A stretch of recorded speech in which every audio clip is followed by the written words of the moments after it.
Good morning students. आज हम irrational numbers के बारे में डिस्कस करेंगे और इरेशनल नंबर्स को कैसे प्रूव करते हैं कि ये एक इरेशनल नंबर है। जैसे prove that root 2 is irrational number, root 3 is irrational number और root 5 is an irrational number और प्राइम नंबर्स को हम कैसे square root of any prime numbers is an irrational numbers कैसे प्रूव करेंगे, इस वीडियो में आज ये डिस्कस करेंगे। और ये जो क्वेश्चन है, ये जो प्रूफ है, बहुत इम्पोर्टेंट है। अक्सर ये बोर्ड एग्जाम में पूछा जाता है। तो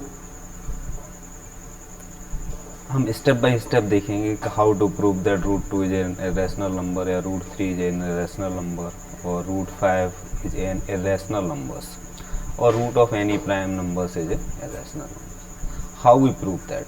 और for example 5 minus root 3 is an irrational number या 5 plus 2 root 3 is an irrational number, है ना। Such type numbers, how we prove that these are irrational numbers.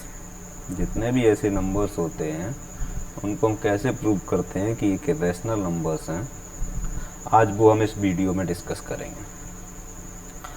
तो देखिए, उससे पहले एक थ्योरम है, बहुत इम्पोर्टेंट है। थ्योरम 1.3 आपकी बुक की थ्योरम दी हुई है। Let P be a prime numbers if P divides A square. यहाँ पर ए स्क्वायर है, अगर पी ए स्क्वायर को डिवाइड करता है then P divide A where A is positive integer. It means, इसका मतलब क्या है? इसका मतलब ये है A square divided by P.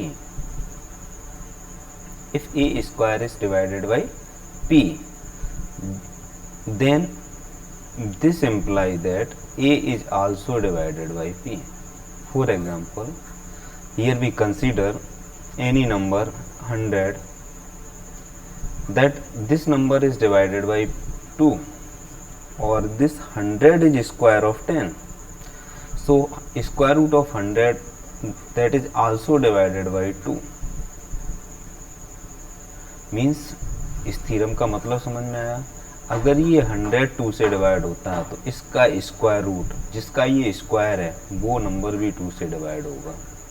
और भी कहा जा सकता है, इफ 100 डिवाइडेड बाई 5 कैसा नंबर है? एक प्राइम नंबर है। यहाँ पर वही तो कंसीडर किया है कि if A square divided by any prime number then A is also divided by P.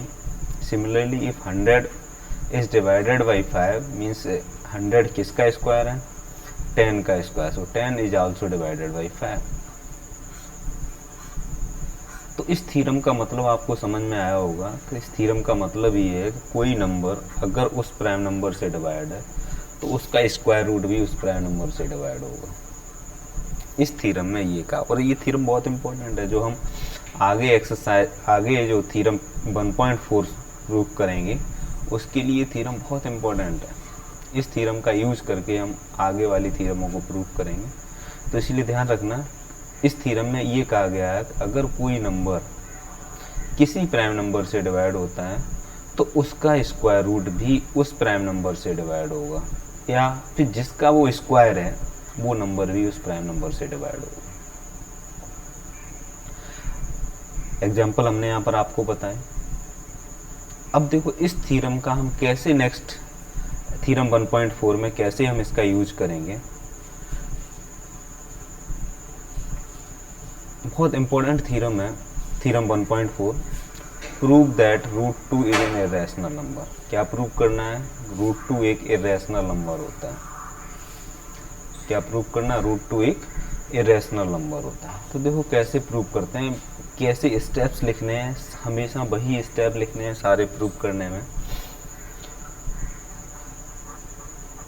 यहाँ पर एक मेथड होता है कॉन्ट्राडिक्शन मेथड। क्या बोलते हैं? Contradiction method. इस मेथड का यूज करके हम काफ़ी मैथमेटिकल कंसेप्ट को प्रूव करते हैं। इस मेथड में होता क्या है?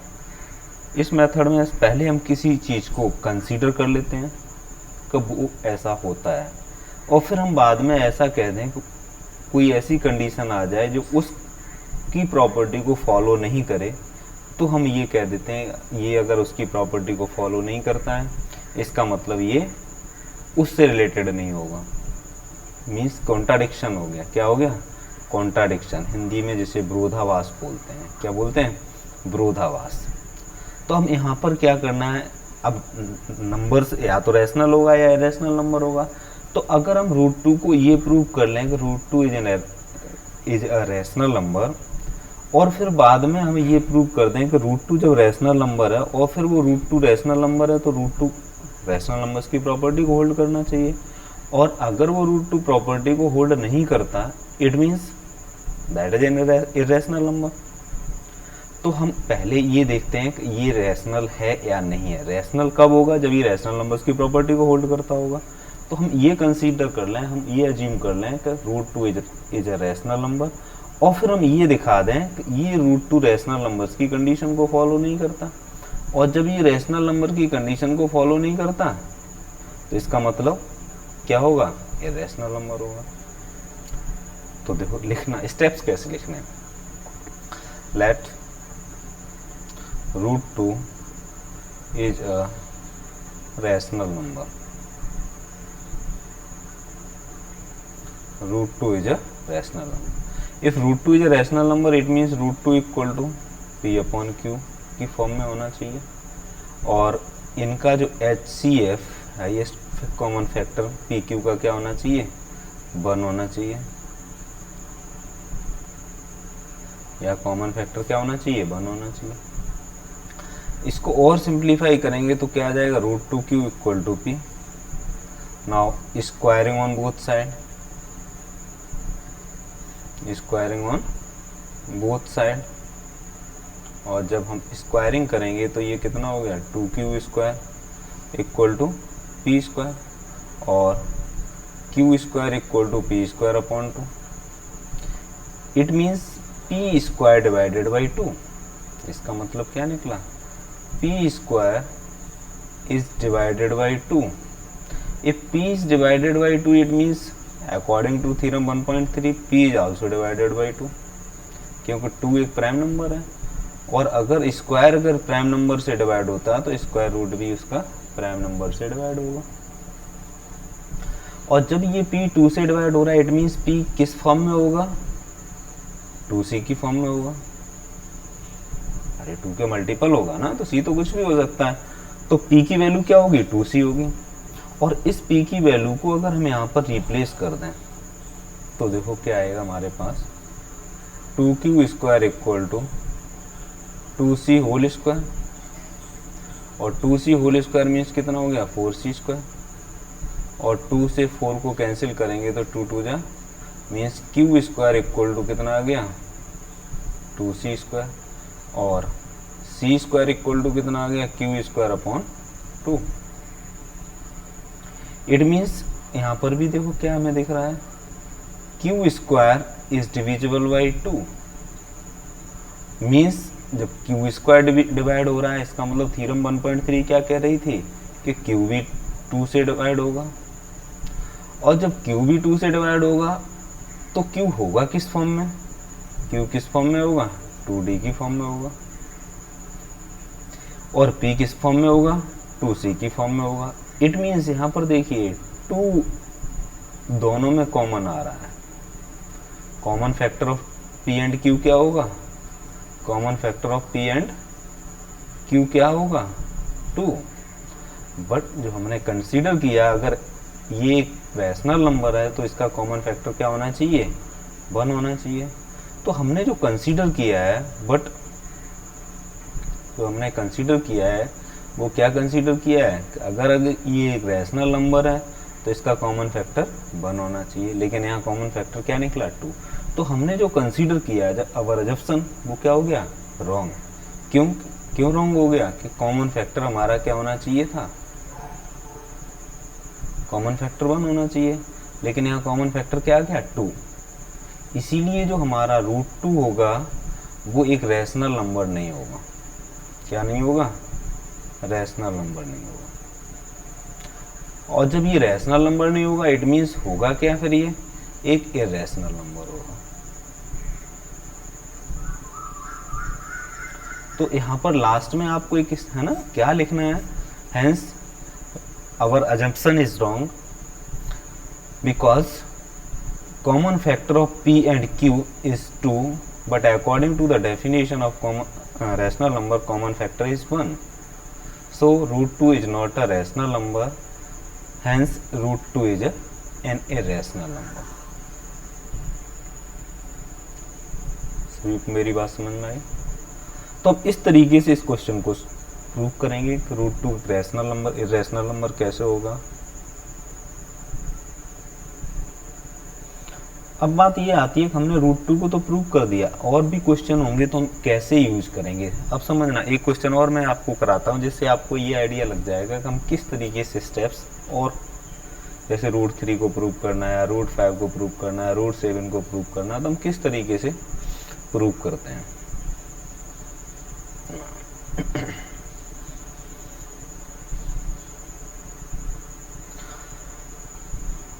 Prove that root 3 is an irrational number.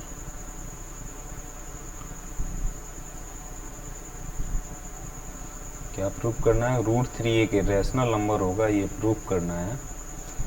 तो कैसे प्रूव करेंगे? देखिए,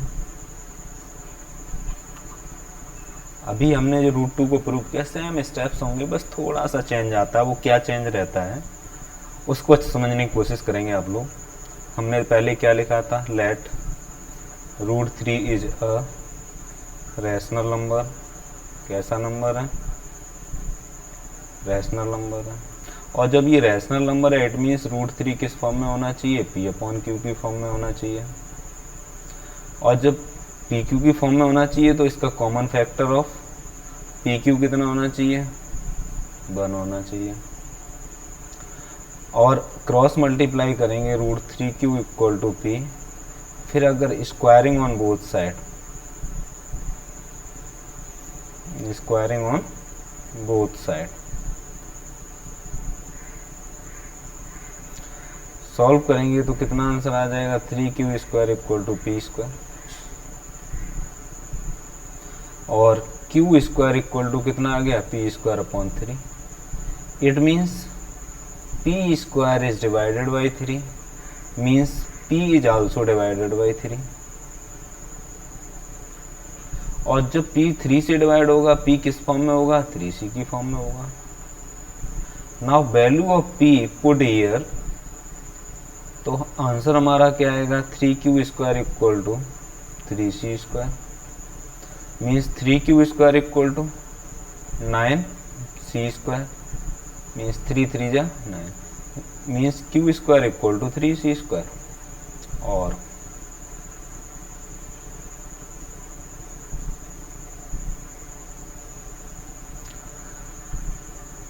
इससे भी क्या निकला? q square upon 3 equal to c square. इसका मतलब क्या निकला? q square is divisible by 3, तो q भी क्या होगा? 3 से डिवाइड होगा। फिर हम 1.3 से यूज कर रहे हैं हम यहाँ पर। तो q किस फॉर्म में होगा? 3d की फॉर्म में होगा। अब देखो यहाँ q किसका मल्टीपल है? 3 का। p किसका मल्टीपल है? 3 का। इसका मतलब कॉमन फैक्टर ऑफ pq क्या निकला? 3। कॉमन फैक्टर ऑफ pq क्या निकला? 3। तो लेकिन निकलना कितना चाहिए था? 1। तो यहाँ पर ही हमारा एजम्पशन क्या हो गया? रॉन्ग हो गया। जो हमने कंसीडर किया वो क्या हो गया? गलत हो। क्योंकि जब रैशनल नंबर है, इट मीन्स कॉमन फैक्टर क्या होना चाहिए? 1। तो जब हमारा एजम्पशन गलत हो गया, क्यों गलत हो गया? कॉमन फैक्टर क्या निकला? 3। तो ये रूट 3 भी क्या होगा? एक रैशनल नंबर नहीं होगा। फिर रैशनल नहीं होगा तो फिर क्या होगा? रूट 3 एक इरेशनल नंबर होगा। सभी को समझ में आया क्या करना है ना? लास्ट में सही से लिखना है। क्या लिखना है? Here common factor is 3 but according to rational number definition common factor is 1, so here our assumption is wrong, that's why root 3 is an irrational number. Here contradiction arises, है ना? ये जो contradiction मेथड है वो यही show करता है कि यहाँ पर हमने जो कंसीडर किया वो कंसीडर न जो हमने किया उसकी जो कंडीशन है वो फॉलो नहीं हुई, इसका मतलब यहाँ पर क्या हो गया, कॉन्ट्राडिक्शन। कॉन्ट्राडिक्शन क्या हो गया, विरोधाभास। और जब ये कॉन्ट्राडिक्शन हो गया तो इसका मतलब इस कंडीशन को फॉलो नहीं कर रहा, तो जिसकी कंडीशन को फॉलो कर रहा होगा वो नंबर होगा। और इरेशनल नंबर्स क्या होते हैं, जिन नंबर्स को P अपॉन Q की फॉर्म में हम न लिख सकें। Q 0 नहीं होना चाहिए और PQ को प्राइम नहीं होना चाहिए। तो इसीलिए √3 कैसा नंबर है, एक इरेशनल नंबर है। तो इस तरीके से पेपर में आपको 100% क्वेश्चन पूछा जाता है और पर ईयर ये क्वेश्चन पूछा जाता है। और देखो एक टाइप का और क्वेश्चन आता है कभी कभी, वो क्वेश्चन क्या है,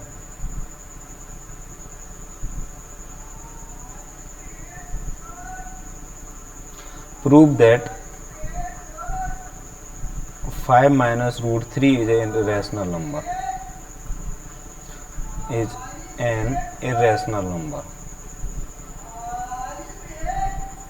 Prove that 5 minus √3 is an irrational number. ये 5 minus √3 एक irrational number है। मोस्टली क्वेश्चन इस तरीके से पूछा जाता है, 2 या 3 मार्क्स का क्वेश्चन आपके है ना पेपर में पूछेगा तो prove that 5 minus √3 is an irrational number. तो हम इस टाइप के क्वेश्चनों को भी कॉन्ट्राडिक्शन मेथड का यूज करके प्रूव कर सकते हैं। अब इसमें हम कैसे कॉन्ट्राडिक्शन मेथड यूज करेंगे, prove that 5 minus √3 is an irrational number.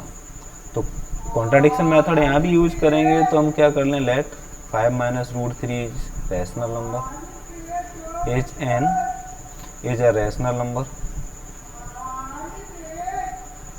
और जब ये रैशनल नंबर है it means 5 minus √3 equal to क्या होना चाहिए, P अपॉन Q होना चाहिए। और इसको सॉल्व करेंगे तो 5 minus P upon Q equal to √3।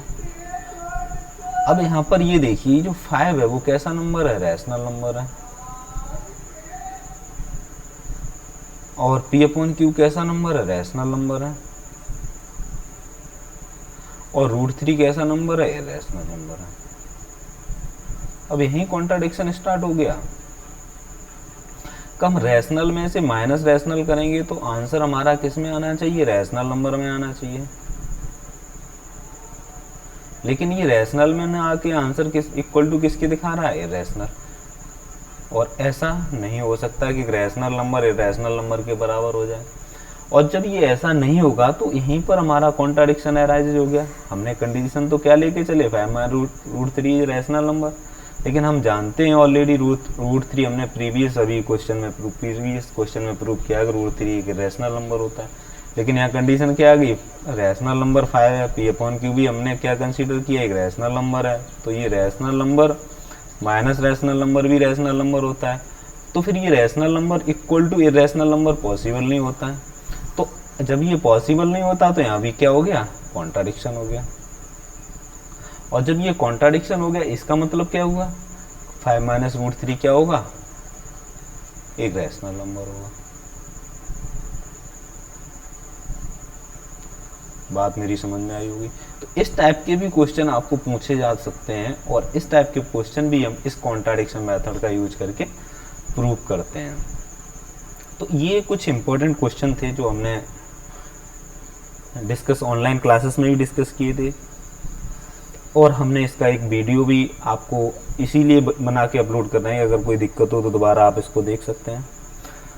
तो डियर स्टूडेंट्स, इस वीडियो को आप लोग देखेंगे और फिर भी कुछ प्रॉब्लम आती है तो हमारा जो लाइव सेशन होता है उसमें आप पूछ सकते हैं।